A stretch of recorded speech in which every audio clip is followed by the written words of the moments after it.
My name's John Williams and I'm one of the architectural designers working with Oakrights as part of their design team. And I grew up in Herefordshire. I've ended up coming back to Herefordshire having been away to study architecture at Cambridge University. And I loved it in Cambridge, but I wanted to come back to the hills of Herefordshire. And I was lucky when I started looking that I was able to find a piece of oak woodland and was able to get planning permission to build an oak frame building in it.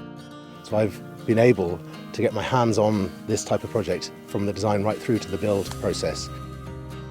I obviously spend a lot of my time sitting at a desk designing, but I also am lucky enough to be able to spend my time designing in this space. So I'm constantly reminded, whether it's the building or the woodland setting, about the materials that I'm thinking about on the drawing. And that really is part of my life. When you're designing a building of any sort, you have to achieve the design that you're happy with, but you have to get it through past the planning and you have to put it together constructionally. And there's time that's involved in all of those stages.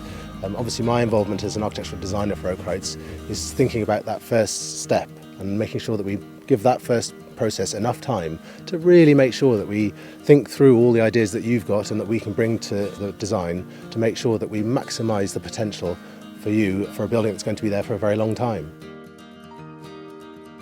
The building that I was fortunate enough to be able to get permission to build happens to be in a woodland setting in the countryside, and it has that vernacular barn style appearance, but we design all sorts of styles of buildings.